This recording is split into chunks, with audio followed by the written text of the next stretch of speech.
Salawat dan salam tak lupa mari sama-sama kita sanjungkan keharibaan junjungan alam Rasulullah sallallahu alaihi wasallam. Mudah-mudahan kita semua mendapat syafaat dari beliau Rasulullah sallallahu alaihi wasallam. Amin Allahumma amin. Sebelum kita bahas halaman 451, kalau nanti tak sempat kita sambung, nanti ya, kita nak cerita dalam rangka menyambut bulan Muharram. Kita sudah berada pada 1441 Muharram.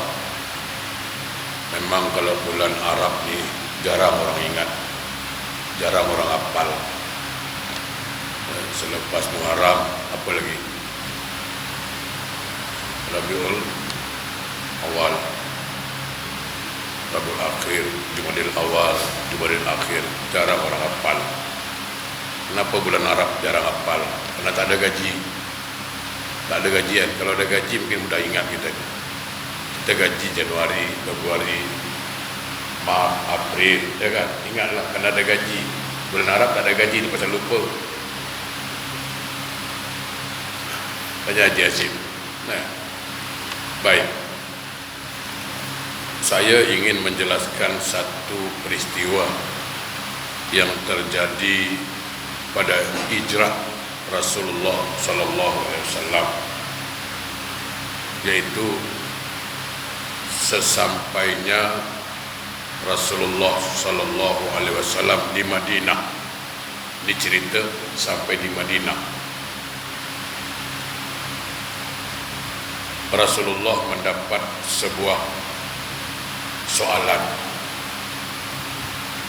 sebuah masalah dari sahabat yang hijrah, yaitu ada orang bagi tahu Rasulullah ya, sallallahu alaihi wasallam, ya Rasulullah, bahawa mereka yang hijrah dari Mekah ke Madinah ternyata tidak semuanya ikhlas karena Allah. Tidak semua. Ada yang hijrah itu karena dia punya kedai di Mekah. Kedai runcit lah kata orang Melayu kita, kedai runcit. Pelanggan dia ni semua dah pindah ke Madinah. Dah tak ada di Mekah lagi. Jadi kalau dia buka pun kedai di Mekah, tak ada yang beli. Lingkup. Jadi dia ikut ke Madinah nak buka kedai lagi situ. Itu masalah dia. Jadi hijrahnya bukan karena Allah, karena urusan dagang. Itu ada. Ada juga yang hijrah urusan perempuan. Kekasihnya ini ikut hijrah. Kalau aku tak ikut, nanti orang ambil, rugi ya. Jadi dia pun ikut hijrah, ikut pindah ke Madinah, urusan perempuan, bukan urusan perintah Allah. Tapi memang sebahagian besar yang hijrah itu karena Allah dan Rasul, ya, sebahagian besar. Tapi adalah yang hijrah bukan karena Allah dan Rasul. Nah, mendengar pengaduan dari sahabat macam itu, maka muncullah sebuah hadis yang cukup populer, yang saya kira setiap orang Islam pernah dengar hadis ini. Dari hadis inilah menjadi konsep ibadah dalam Islam. Dari hadis, dari peristiwa ini, maka muncul hadis apa? Innamal a'malu binniyat. Ini hadis yang muncul dari pertanyaan ini. Innamal a'malu binniyat, bahwa sesuatu pekerjaan tergantung dari niatnya. Ini hadis sahih Bukhari Muslim. Ya. Yang diriwayatkan oleh Umar bin Khattab. Innamal a'malu binniyat, sesuatu pekerjaan tergantung dari niatnya. Niat menentukan. Wa innama likulli imrin ma nawa. dan ia akan dikira tentang apa yang diniatkan. Faman kana hijratuhu ila Allah wa rasulih fa hijratuhu ila Allah wa rasulih. Siapa yang hijrahnya karena mengikut perintah Allah dan Rasul, maka dia mendapat pahala dari Allah, mendapat perhatian dari Rasulullah sallallahu alaihi wasallam. Faman kana hijratuhu lidunya yusibuha aw imra'atin yankihuha fa hijratuhu ma hajar ilai. Tapi kalau hijrahnya karena urusan dagang, urusan dunia, atau urusan perempuan yang akan dinikahinya, maka dia dapatlah bisnis, dia dapat dagang, dia dapatlah perempuan itu, tapi pahala tak ada. Ini kita angkat hari ini dalam rangka menyambut tahun baru hijrah. Dari peristiwa ini dapatlah kita faham, dapat kita mengerti bahawa setiap manusia ingin berbuat sesuatu, ada 3 jenis niatnya, ada 3 sebab. Dari hadis ini boleh kita ambil ilmunya bahawa manusia itu tak semuanya ketika berbuat sesuatu niatnya ikhlas, tidak. Jadi sekarang kita bagi niat itu, orang berbuat, orang beramal, orang bekerja, ada 3 jenis niat. Pertama, ini yang berbahaya, ini yang paling berbahaya. Apa dia? Lin nafsi. Lin nafsi. Apa itu? Dia berbuat, dia lakukan untuk kepentingan diri sendiri. Ni dia buat, dia kerjakan, yang penting aku untung, yang penting aku bahagia, yang penting aku happy. Soal orang lain menderita, soal orang lain sengsara, soal orang lain susah, I don't care. Aku tak mau tahu, yang penting aku happy. Ada kan yang macam itu? Dia cakap, dia tak peduli orang tersinggung. Dia cakap, dia tak peduli orang sakit hati. Bahkan dia cakap apa saja aku cakap, dia rasa.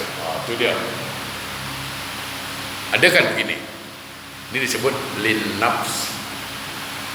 Dia berbuat, dia bekerja untuk kepentingan diri sendiri. Kalau bahasa kitanya, ini jenis apa? Egois. Egois. Kalau bahasa agamanya apa? Ananiyah. Kita jumpa orang macam ini. Aku buat, aku lakukan untuk kepentingan aku. Soal orang lain menderita, soal orang lain susah, soal orang lain bercerai-berai, itu tak penting. Yang penting aku happy. Ini berbahaya ni. Punya kawan yang macam ini, itu berbahaya sekali. Ini kalau dalam bahasa kitanya, menjagal kawan seiring, menggunting dalam lipatan, itu bahasa dia tu. Telunjuk lurus kelingking berkait, itu bahasa pepatah Melayu lah. Depan kita mengangguk, belakang kita dia menggeleng, itulah dia. Hati-hati. Hati-hati. Orangnya egois, sombong, dan tidak pernah mau menerima nasihat. Contoh mudah.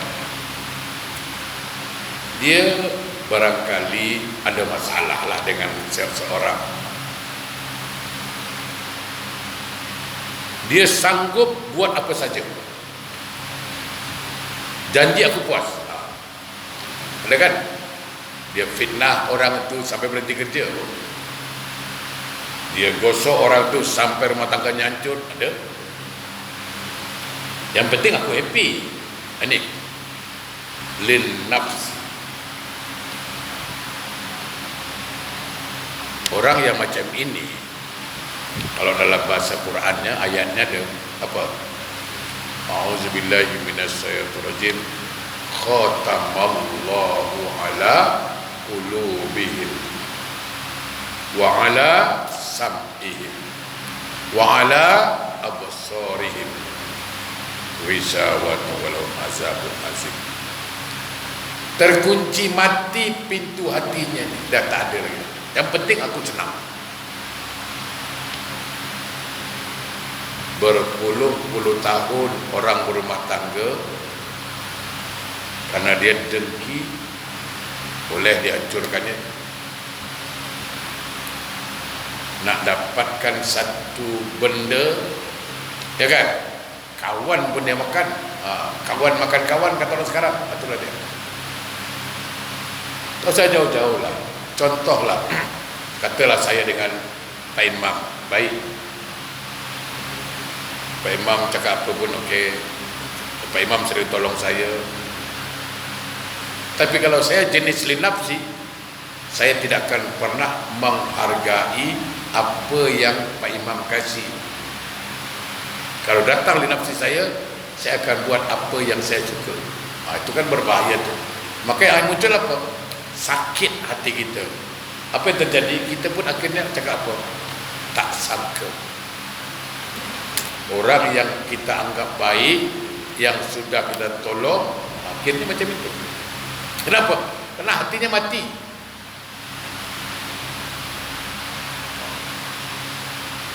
Nasihat macam mana pun, telinga dia dah tak ada pekak, mata dah buta.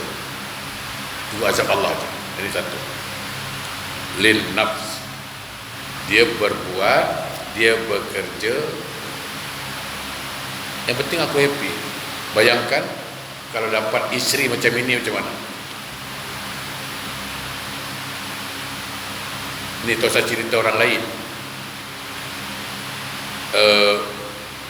Banyak ya, saya katakan banyak, tapi tak semualah orang jahat ya, ada yang baik. Saya tengok di YouTube, tengok dia apa, mana-mana saya jalan kadang-kadang di mana, City Plaza, Tanjung Katong Komplek, minta maaf, beberapa perempuan dengan laki-laki. Perempuan tu kerja kat sini lah, suaminya kat mana? Kat kampung. Ya kan? Suami kat kampung, pelihara anak, berjaga anak. Isteri kerja kat sini. Tapi kerana linafsi, yang penting aku happy, yang penting aku bahagia. Kan gitu. Apa yang terjadi? Dia curang dengan laki-laki lain kan? Kalau dipikir-pikir, patut tak ada bagus? Tak patut.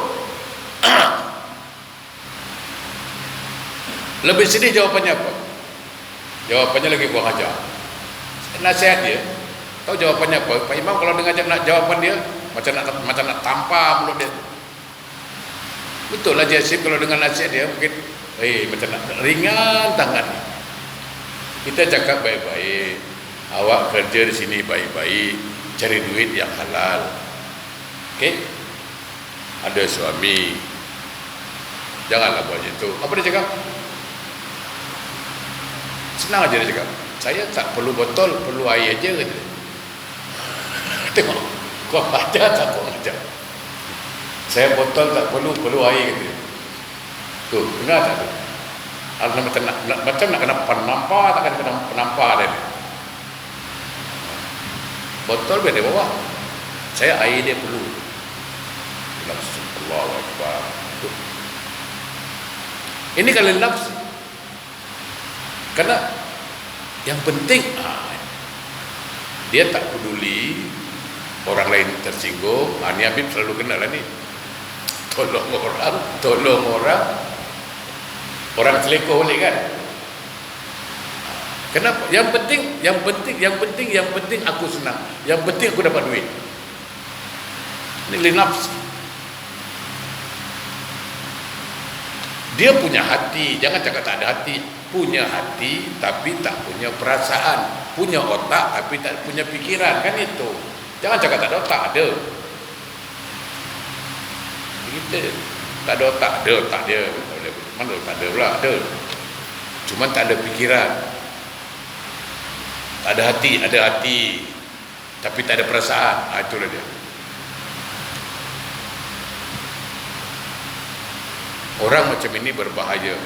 Punya kawan, punya teman macam ini, Allah. Punya isteri macam ini, punya suami macam ini, bahaya. Satu. Orangnya apa? Ego. Yang kedua, yang pertama tadi apa? Lin nafsi. Yang kedua, lin nasi. Lin nasi. Dia berbuat, dia bekerja, dia beramal untuk dapat perhatian orang lain. Dia buat, bukan tak buat. Dia kerja, dia beramal untuk apa? Nak dapat pujian orang lain. Lin nasi. Aku buat, tapi kau puji aku buat. Oh, makcik punya masakan kan memang Singapura terangkan. Satu Singapura makcik. Kalau makcik masak, mana punya restoran semua lingkup lah. Itu jam dia keluar lagi, dia bungkuskan lagi tu, bawa balik. Pasal apa? Cik punya pasal. Cuba kutuk, dia takkan kasih, mintalah. Makcik punya masakan teruk lah, tak ada rasa lah. Tapi ada lagi tak? Tak ada lagi lah. Dia mengamuk lah tu. Cik lah sikit. Makcik ni kan kalau masak tangan bagus lah. Tangan memang tangan bagus tau. Campak bawang, apa pun campak. Ingat batu pun campak, sedap lah. Makcik boleh tahan. Kayu bakar pun dimasak sedap lah. Angkat betul-betul angkat.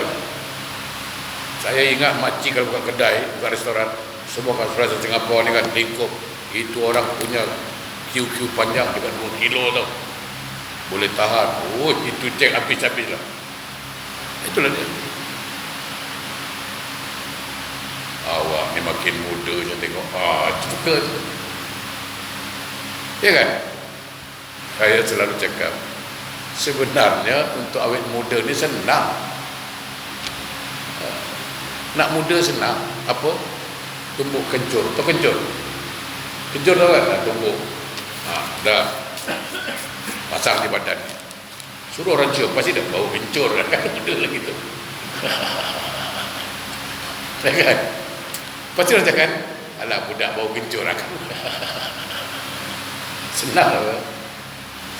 Tak boleh puji sikit. Jadi dia memang, kalau dia kan, dia tak kira duit tau. Dia ni baik tau. Kayak kau makan kawan aku bayar, kita bayar. Jadi yang pertama, berbuat jelas salah, dosa. Yang kedua, walaupun dia bersedekah, walaupun dia berbuat baik, tapi kerana niatnya yang salah. Niatnya bukan kerana Allah, juga tidak diterima itu. Tak diterima, hati-hati. Makanya saya minta maaf ya. Imam Al-Ghazali mengatakan, tapi dia bagus. Imam Al-Ghazali ini dari sekitar Saud, saya memang senang saya dengan kitab Iyaluddin, ya. Itu kan kitab yang cukup popular tu. Orang yang hitam keningnya ini, ini pendapat Imam Al-Ghazali.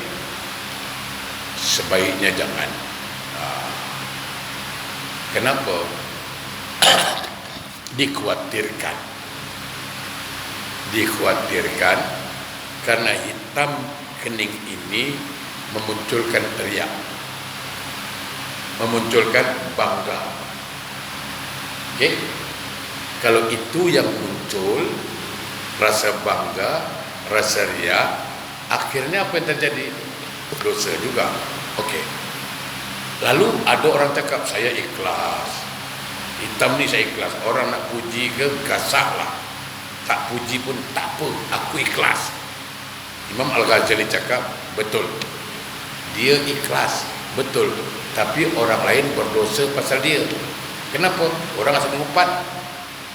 Tengok Mail sekarang kan, sampai hitam kening dia tau. Dia kan berdosa orang gara-gara dia. Ya kan? Orang berdosa gara-gara dia. Faham maksud saya? Dia ikhlas, memang dia ikhlas lah. Dia ikhlas. Dan kan orang lain berdosa. Gara-gara itu, maka Imam Al-Ghazali mengatakan, saya sependapat di sini. Yang terlanjur hitam, hitam lah, tak masalah lah. Jangan dibuat-buat hitam. Masalahnya buat-buat, gosok, gisal, sujud, gosok, buat. Tak payahlah. Yang terlanjur hitam sudah. Ya kan? Tuh. Ada orang ingin bersedekah tapi minta disebut. Boleh. Kalau niatnya untuk memancing orang lain berbuat, boleh. Tapi kan masalah niat kan dia yang tahu. Allah yang tahu. Orang lain tak tahu. Itu problemnya itu. Jadi linnasi. Kita tak apalah ngaji buka kulit apa isi orang cakap. Tak usah kita tutup-tutupi lah. Salah satu yang akan masuk neraka apa dia? Ada tak hadis? Orang yang ahli baca Quran. Ya kan? Termasuk yang cepat masuk neraka. Kenapa? Karena ketika dia pandai baca Quran dengan lagu-lagunya, kalau dia sempat memunculkan rasa riak, itu berbahaya. Kita tak usah kata orang. Dan itu saya rasa Pak Imam lebih pernah punya pengalaman. Saya pernah jumpa kawan Qori. Biasanya dia yang mengaji. Kalau ada hari-hari besar Islam, Maulid Nabi, dia ngaji. Isra Mi'raj nanti dia ngaji. Ramadan dia ngaji. Satu kali bukan dia yang ngaji tau, orang lain. Orang lain pun sedap. Dia cakap apa? Bukan sedap lah suara dia tu. Tengok, dia dah mulai kutuk orang. Dia tak terima orang lain. Dia nak cakap kenapa tak aku, tu tak mau. Dia baca lari tu. Tengok, dia baca lari, dia punya makhraj tak tepat, ada salah orang, macam dia tak bersalah. Itu kan sifat begitu ada. Linnasi, apalagi kalau kena mustad lagi, tak kena lagi tu. Dan itu terjadi dalam kelompok marhaban. Kadang-kadang aku biasa baca walama ni, tiba-tiba pula dia pula ambil, aku punya turn apa, bergaduh pasal baca walama. Betul. Kenapa ketawa Ji? Betul kan? Itu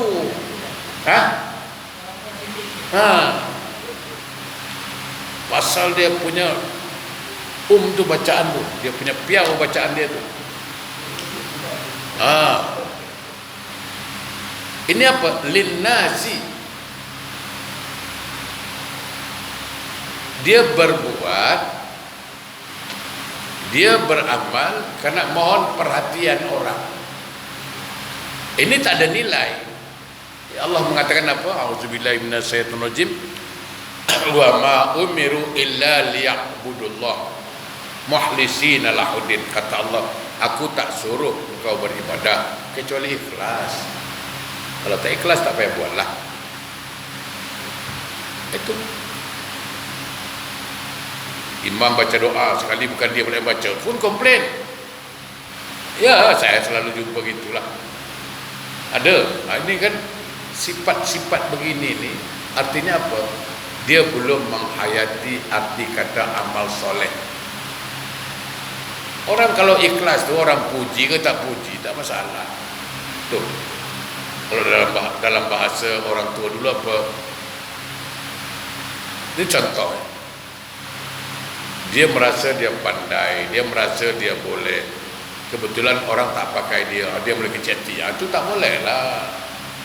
Kita kalau boleh, datangnya kita tidak menambah jumlah. perginya kita tidak mengurangi jumlah, itu bagus. Aku datang pun tak ada masalah, tak menambah meriah. Aku tak ada pun tidak mengurangi meriah. Orangnya tawaduk. Makanya ulama-ulama dahulu tengok tawaduk sekali. Walaupun yang datang ke masjid bukan ulama, tapi kalau tengoknya orang tua, dia hormat, dia cium tangan. Sekarang susah. Tengok ustaz naik cium tangan imam susah kan? Betul. Imam cium tangan ustaz adalah, ya kan? Pasal apa? Karena merasa standar lebih tinggi ustaz dari imam.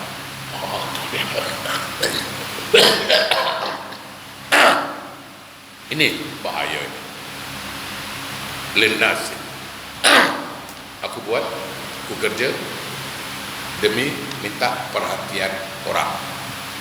Kalau orang tak puji, dia tak semangat. Ya, nanti silakan bertanya, nanti saya akan jawab apa tipsnya. Nah, yang ketiga, ini yang bagus, lillahi, bahwa dia berbuat, dia beramal karena Allah. Karena Allah. Orang puji dia kan, tak puji dia, tak, no problem. Orang puji, yang penting aku tak minta puji. Orang puji itu lain cerita. Dia kalau baca Quran terror, memang bagus memang. Itu orang puji tak salah. Yang tak boleh itu minta puji. Aku baca Quran kan tadi, aku tak bagus, puji sikit. Tak boleh gitu. Tak boleh.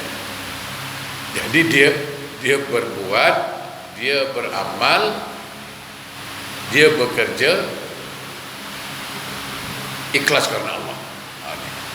Karena dia tahu bahwa apapun kebaikan yang dia lakukan itu izin Allah, atas kehendak Allah, atas hidayah Allah. Maka tidak layak kalau dia riak. Maka dia buat karena Allah. Oleh karena itu, mari kita hijrah supaya semua amal-amal yang kita kerjakan ikhlas. Kalau tidak ikhlas, soalnya tidak diterima Allah, itu masalah. Okey, siapa ada soalan sini? Saya coba dulu. Stop. Okey, minum dulu kalau gitu, tak ada soalan.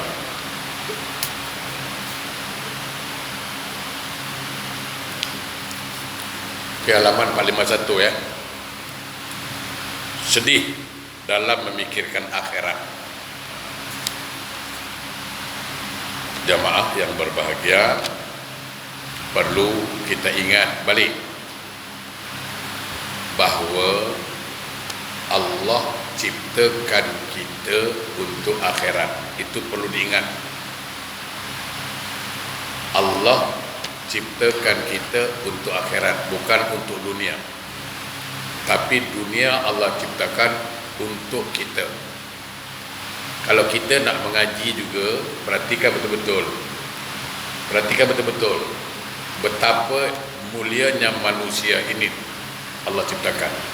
Saya tanya, Allah ciptakan surga untuk siapa? Untuk malaikat ke untuk binatang atau untuk manusia? Ya, bukti. Ini nak cari bukti kan? Allah ciptakan surga untuk kepentingan manusia. Allah ciptakan neraka untuk kepentingan siapa? Manusia juga. Allah ciptakan malaikat untuk apa? Untuk jaga manusia, kepentingan manusia juga. Ini yang mata kedip-kedip ni kok malaikatnya kedip. Dalam riwayat dikatakan, ada tak malaikat yang jaga? Ya kan? Ada. Allah ciptakan syaitan untuk apa? Pun untuk kepentingan manusia. Kalau tak ada setan, macam mana? Balai polis pun tutup. Setan dah tak ada. Polis berhenti, mana ada polis lagi? Penjara pun tak ada lagi. Diskotek tutup. Betul sih. Setan tak ada, iblis tak ada, ustaz tak kerja, dah baik semua apa?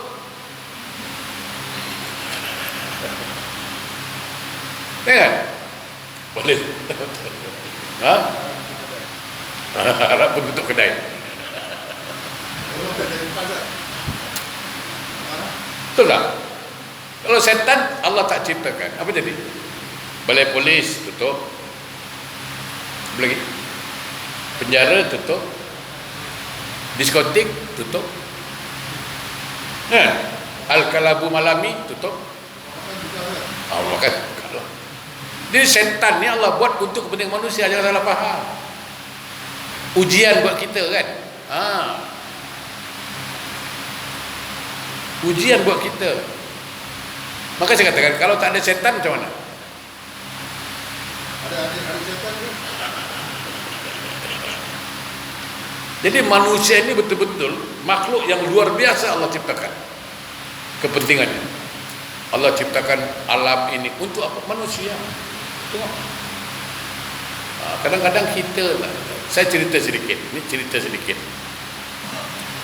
Semalam saya cerita di masjid mana? Abdul Halim Siddiq. Ini cerita.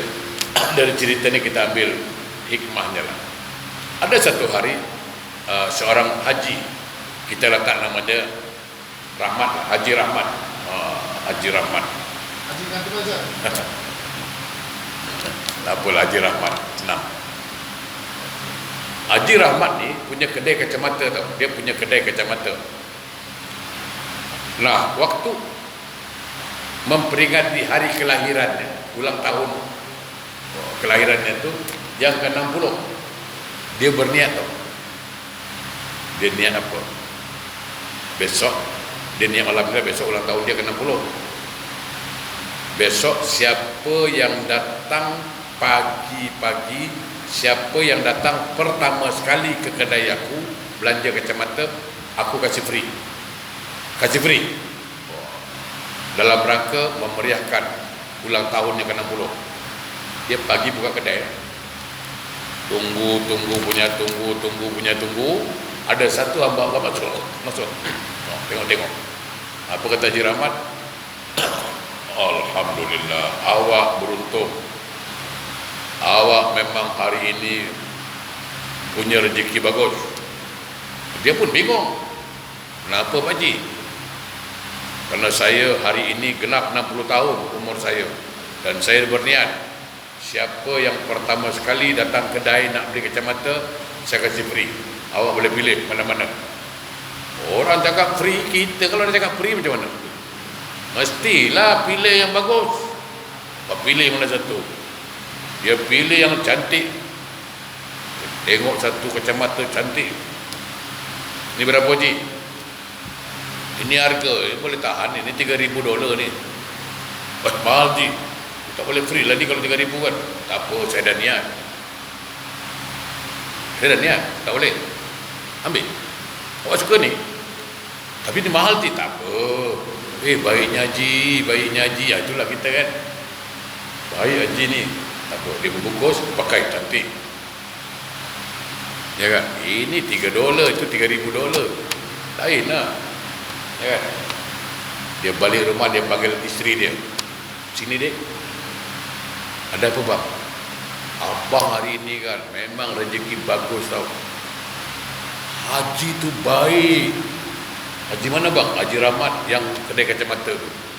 Tak sangka lah, baik betul dia. Ini kacamata harga $3,000 tau. Dia kasih kita free.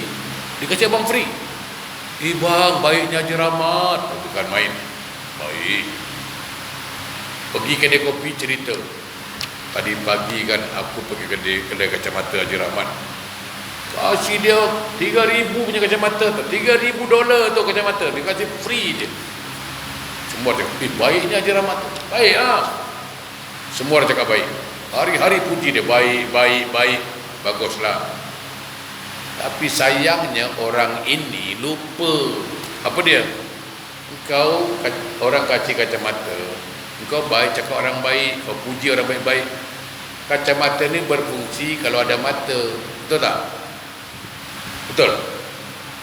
Engkau puji yang kasih kacamata, yang kasih mata kau tak puji. Engkau ajar punya orang tak? Betul tak?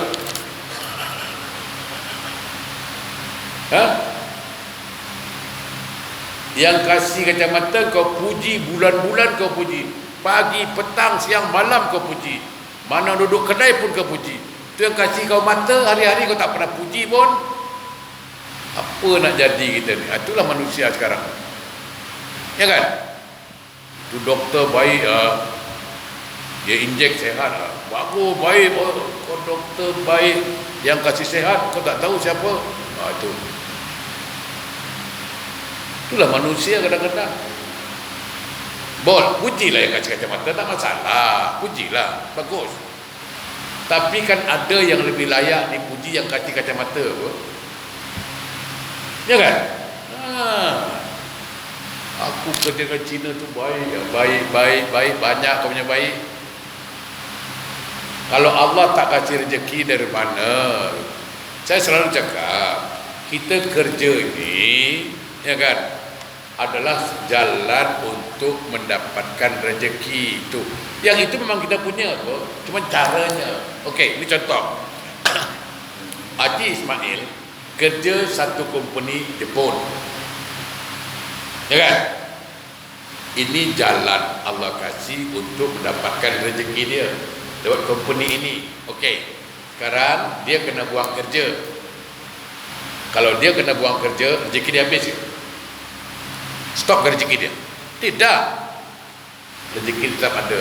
Allah punya cara lain memberikannya, ya kan? Gitu. Ini toke dia puji hari-hari. Toke aku bagus. Susah toke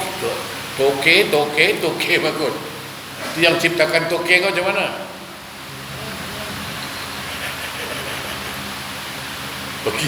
Ini kadang-kadang manusia gitu kan, pergi Bali, pergi Langkawi, macam Langkawi best lah. Bali, cantik, pemandangannya cantik.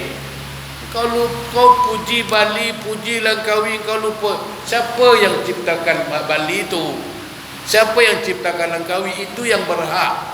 Sama dengan ini, ada satu lukisan cantik, lukisan Mona Lisa. Kan ada kan lukisan, dia draw. Imam. Cantik ya lukisan ini. Cantik ya. Cantik lukisan ini. Kau puji lukisan cantik, yang ciptakan pelukis ni kau tak puji ke? Ya kan? Itu yang membuat kita kadang-kadang lemah di situ. Itu yang kita tafakkur.